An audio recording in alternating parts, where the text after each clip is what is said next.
As we approach another edition of the Women's T20 World Cup, we decided why not engage in the exercise that always splits opinion and quite often rankles viewers. We are trying to come up with a combined 11 of the best players in women's T20Is going into the 2024 ICC Women's T20 World Cup. Joining me is a super selector panel featuring some of our best reporters and writers on the women's game. Valkyrie, Firdaus, Sudarshan and Vishal, thank you so much for your time and all the best to each of you. I hope no equations are harmed over the course of this conversation as we attempt to build this dream team of ours. Might I inform you that as part of this exercise, I'd already asked all four of them to name their 11s, and there was some consensus. There were three players who were common to all four teams. Those were Marianne, Kapp, Pooja, Vastrakar, and Sophie, Ecclestone. So big applause for all three. And there were four other players who featured in at least three of their teams, which were Chamari, Athapaththu, Alyssa, Healy, Natsiva Brunt, and Deepti Sharma. That gives us a base of 7. It is the other 4 spots that we will debate now. And who wants to start us off? Firdaus, any ideas? Yes, I have lots of ideas. I love playing selector. And Yash, I didn't actually like your challenge because I figured that if we're choosing a best 11, basically we're just going to get teams filled with Australian and English players. They are most of the winners of the last T20 World Cups. Of course, we had West Indies in 2016, but because they've dropped off, I figured people are just going to pick Australian and English players. So I decided I'm going to do something different. I'm going to pick a team with no Australian and no English players. And I think that is the best team. And I actually think my team will beat both England and Australia. That's a great setup. I am going to ask you to keep that 11 close to you at the moment. And once this 11 is built, where I'm sure you will have no issues with all the selections that are made, you can then bring up your own 11 to challenge this team. And might I add, the 7 players we have right now actually feature only 3 from Australia and England. So they don't have the majority. So this exercise might not actually be heading the way you feared it would, Firdaus. We're going to start with number 3, which is the first missing slot in our 11. Among your votes, we had a couple of votes for Hayley Matthews. Hayley Matthews featured in both Valkyrie and Vishal's teams. Sudarshan went for Harshitha Samarawickrama. And Firdaus, your number 3 already slots in Marianne Kapp, but the other batters you'd mentioned were Laura Wolford, Beth Mooney, and Jemima Rodrigues. So now, who wants to start us off on who's the best number 3? Val, I see a hand raise. I can't imagine this 11 without Hayley Matthews up at the top of the order. So, yep, let's pop her in at number 3. She was the winner of ESPNcricinfo's T20 batting performance of the year for 2023 for her 132 against Australia, no less. Captain of the West Indies, so she's got a lot of responsibility there, but she leads by example, and I just can't imagine not having her in this side at the top of the order. Vishal, you were the other one to mention Hayley Matthews. Do you want to make this argument beyond the reach of Sudarshan and Firdaus already? Yeah, absolutely. To add to Val's points, won the WCPL in the first 2 editions as captain. She's a gun all-rounder. That 132 knock that Val mentioned came against Australia in a chase. So that is an added achievement to her already existing achievements. And she's been the number 1 all-rounder in the ICC rankings as well, if we need any more validation of her achievements. I was very surprised, to be honest, that among the list of players you mentioned initially for which we had consensus, Hayley Matthews was not there at all. That's a finger pointing that you stood in Firdaus. Team. No, she was in my team, my non-Australia England team. I think we've got the top 2 wrong. I think you cannot go in without Laura Wolford. And if we slot Laura in, I'm happy with Hayley. I still think you guys are wrong on the top 2, but I'm convinced about Hayley Matthews only because I had Marianne in at number 3 and I don't mind moving her down. So you've convinced me. So Hayley Matthews has an impressive CV. Everybody of us agrees on that. But the fact that in our team, she would have to bat at number 3 is one of the big thumbs down for me, because her success has always been at the top of the order for West Indies, whatever the runs she has scored, the awards she has won, which is why my proposition was to have Harshitha Samarawickrama at number 3, because that is where she's done exceedingly well for Sri Lanka. Last 2 years, the Samarawickrama of the last 2 years is completely different from the one who's playing international cricket for a few years now. Firdaus, did I hear you say you're already convinced about Healy Matthews? And that would mean a third vote and the position is done. Yeah, I think so. I'm going to go for. Also, remember, she adds a bowling dynamic. She adds captaincy responsibility. I think we already have Chamari in there, and I'm not sure about having two Sri Lankans in the best 11 in the top 3 in the world. So I'm convinced on Healy. All right. So you will lose this initial vote, but I'm sure your time will come as we go through numbers 6, 7, and 11. So we have Healy Matthews slotting in at number 3 of this dream team we're building. Now we come to number 6 and 7. And I have moved around some of your votes to just make sure the slots fill in, because the biggest endorsement of Marianne Kapp I felt through the votes was that all 4 of you had her at a different batting position, 3, 4, 5, and 6, which just goes to show how versatile a player she is. But for number 6 and 7, the pool that's narrowed down among those who haven't made it, 2 of you voted for Richa Ghosh, 2 of you voted for Ashley Gardner, 2 of you for Annabelle Sutherland, and there was 1 vote each for Grace Harris and Kavisha Dilhari. So who wants to start us off on their 6 and 7? I think it's very hard to for anybody to convince that Richa Ghosh should not be in this 11, because the numbers are stellar. Her strike rate itself is kind of almost unusual for the women's game. She strikes at about 157 in T20Is this year, batting in those positions. Nobody who scored over 100 has strike rate close to this. So I think, given the fact that she does that role at international level, she has to be our number 6 for our best team. Would you believe it? Our selection panel is again split in the same teams. It was Sudarshanan and Firdaus who were the 2 who had Richa Ghosh. So now let's change the order around. Firdaus, you make an argument compelling enough for Richa Ghosh to strike off Val and Vishal's opinions. I also had Richa Ghosh in as my wicketkeeper because I didn't have Alyssa Healy in.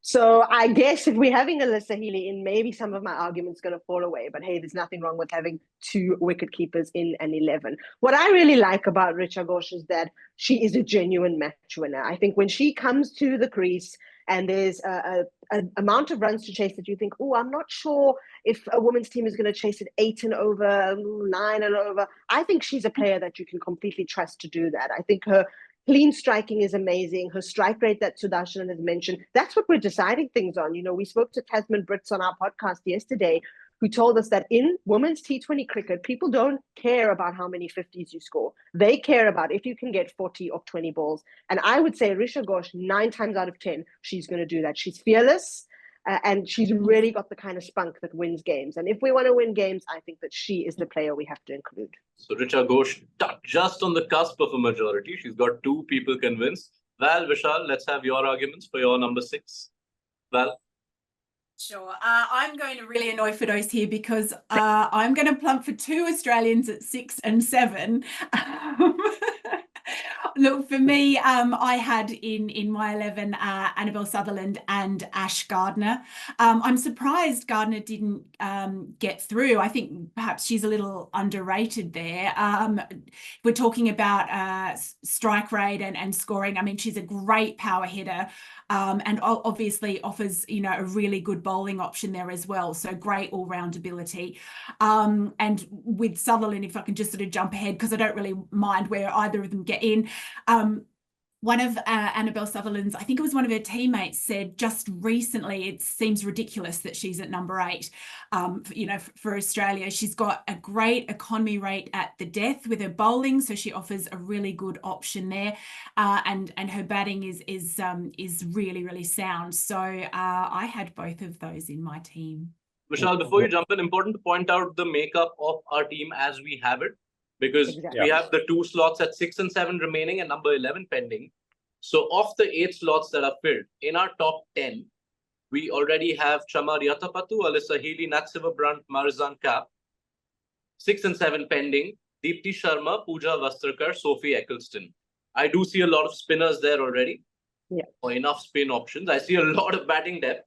So what is the way you're looking at the 6 and 7 now? I'm going to split this a little bit further as far as voting is gone. But although I'll begin by saying I had Ash Gardner in my 11, although not at number 6 or 7, up the order. So if she's picked for one of the spots, I'm with Val on that.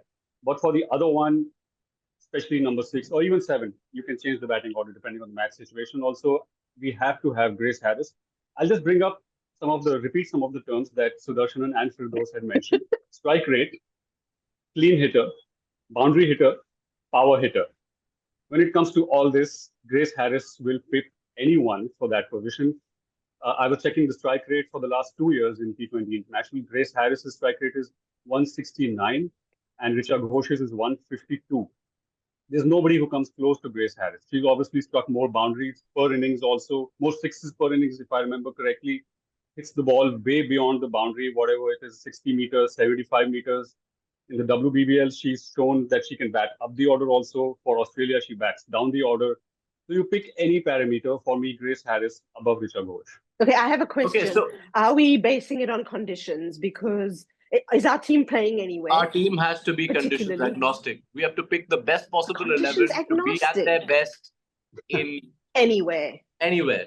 I mean, it's not like you never have World Cups which are shifted at the last minute. So our team should be ready for that. And while Vishal brings in Grace Harris as an interesting non-majority option, Sudarshanan, you did have a non-majority option at number 7. You want to take us through your arguments for her? I think if you look at women's cricket over the last 2 years, one all-rounder who's improved leaps and bounds in the last 2 years is Kavisha Dilhari. Batting in the middle order for Sri Lanka, bowling spin. So she has to be there because the fact that she managed to up her performance in a Asia Cup final, hitting her first 6 in T20I cricket to lead Sri Lanka to the title, bowling, of course, like spinning oppositions apart because she played in England, she played in South Africa where Sri Lanka won and even beat New Zealand. So she has performed against top opponents and has the goods to prove her worth. So I think she has to be there. I don't know about the like others. a representative for Sri Lanka? Firdaus, you're not getting an Australian visa ever because of the 11 you picked. And Sudarshanan is Never, surely ever. getting a Sri Lankan passport by the end of this year. Citizenship, yeah. Yeah, I tell you what, these are riveting arguments, but now as convener, I'm quite, it's a bit scary when everyone qualifies statements by saying they have to be there, which was a common theme across pretty much this entire discussion. So is anyone willing to cede any ground over here? Val? I can be swayed, I think, a little bit maybe on Sutherland. I'm any takers there? Anyone want to maybe Risha for Sutherland, but I would really like to see Ash Gardner in there. Okay. We can't leave Sutherland out because we have too many spinners, right? And if we put in Grace Harris and Ash Gardner, I just feel like our team we don't have enough seam bowlers. You're asking Marianne to bowl too much. We know that she's getting older. We know that she doesn't want to bowl that much anymore. I know it's only 4 overs, but we're still going to talk about number 11. But I think we need another bowler who's bowling a little bit of medium-ish, fast-ish pace. I'll just throw in a note here that among the players who are locked in, we do have 3 seam bowling options. There's Kapp, there's Nat Silverbrunt, and there's Pooja Vastrakar, who was But Kapp is a half and half, right? Kapp, we only have 2.5.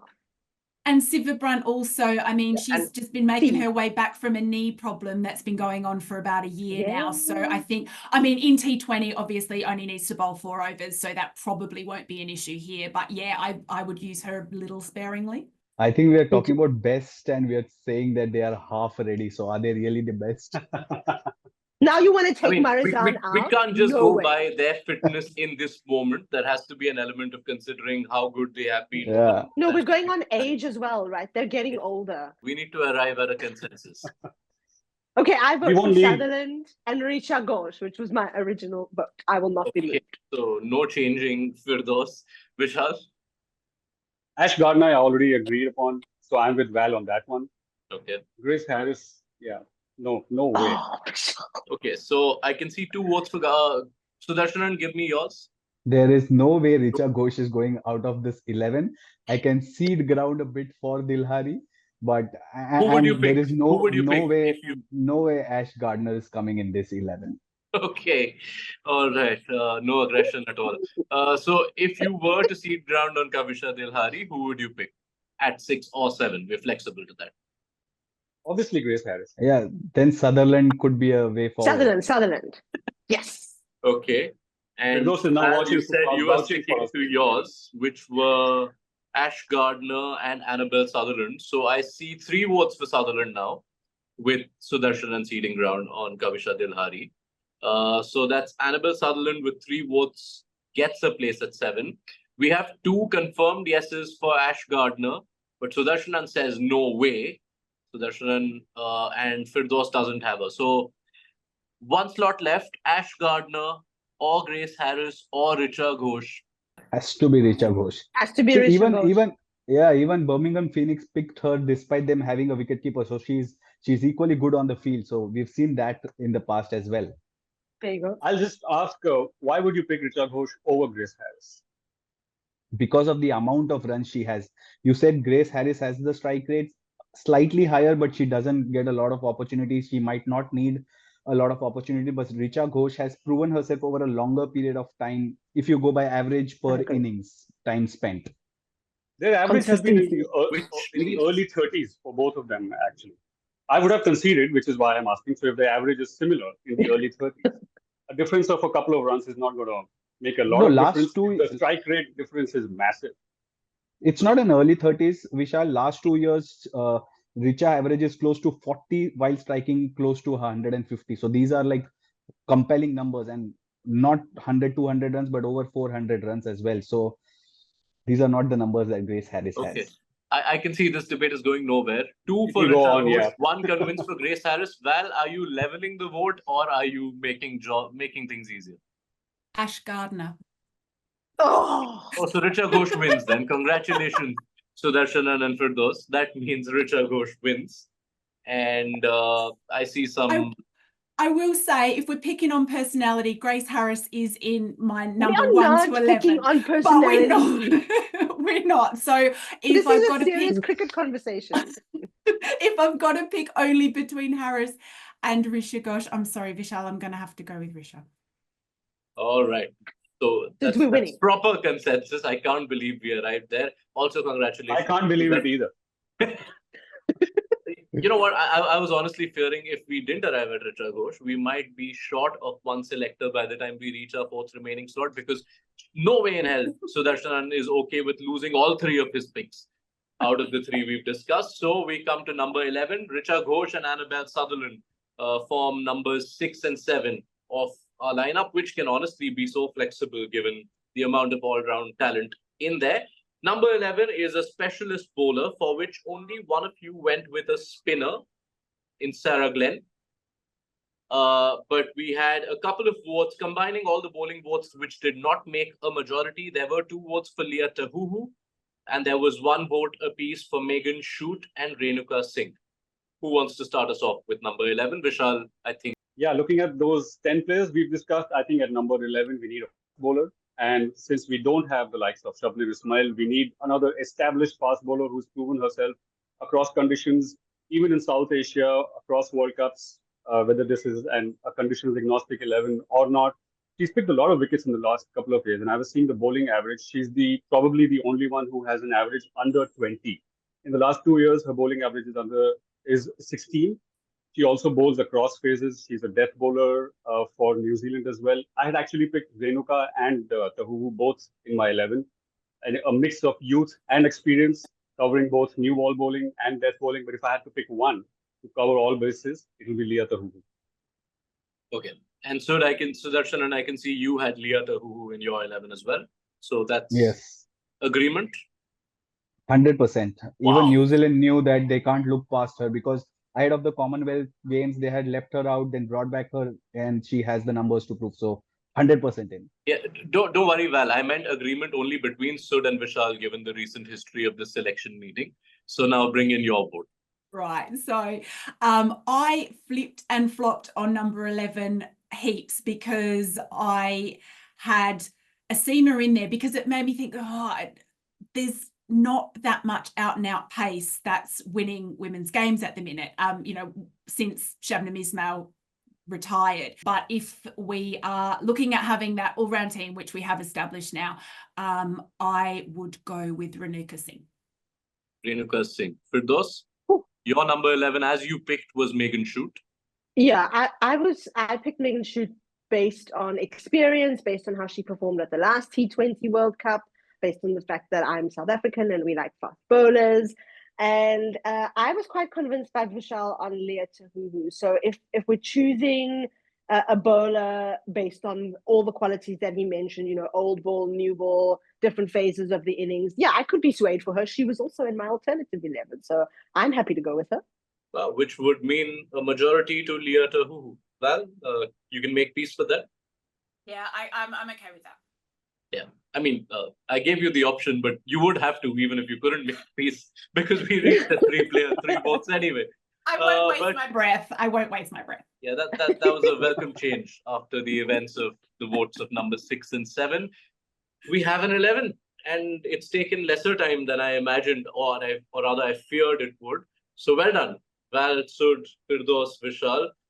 It's Chamari, Athapaththu, Alyssa, Healy, Haley Matthews, Nat Silverbrunt, Marianne, Kapp, Richa Ghosh, Annabelle Sutherland, Deepti Sharma, Pooja, Vastrakar, Sophie, Ecclestone, Leah Tahuhu. Spinners galore, medium pacers galore, batting galore. That feels like a team that will win every match. It will play in every conditions, except Firdaus. What is your alternate 11 and how does it beat this 11? Well, okay. So this is the 11 I went with outside of any English or Australian players. And I'll read it out to you. It's Laura Wolfart, who is also my captain. Chamari Athapaththu, Hayley Matthews, Sophie Devine, Marianne Kapp, Nigar Sultana Jyoti, who's my wicketkeeper, Fatima Sana, Pooja Vastrakar, Deepti Sharma, Abtaha Maqsood, and Leah Tahuhu. I don't know if they're going to beat this 11, and I really struggled with how to get Jemima Rodrigues in there because I really wanted her in there as well. Maybe instead of Sophie Devine. But I thought, like, as a best of the rest, it's a pretty strong team, and I think that they'd give your team a run for their money. Yeah, I mean, it could be 4-1 in a 5-match series, I think. Might I also point out that your full 11 had Richa Ghosh, but your non-Australia England 11 does not have Richa Ghosh. Yeah, because I had to get in, like I moved my wicketkeeper around and I had to get different players in at the top, in the top 3 because I had to get Hayley Matthews in. So then I decided, why not get a little bit more leadership in with Nigar Sultana Jyoti. And also, remember the World Cup was supposed to be in Bangladesh. So I want a little bit of like home representation too. Thank you, Firdaus, twice over for picking 2 11s, for agreeing on one combined 11 and coming up with that other 11. That would have taken some time. And thank you to the rest of you. We have our ESPNcricinfo Dream Team for Women's T20Is going into the ICC Women's T20 World Cup 2024. What are your thoughts? Tell us in the comment section. And while you're at it, also help us pick a captain for this side, which we are not going to do as part of this meeting.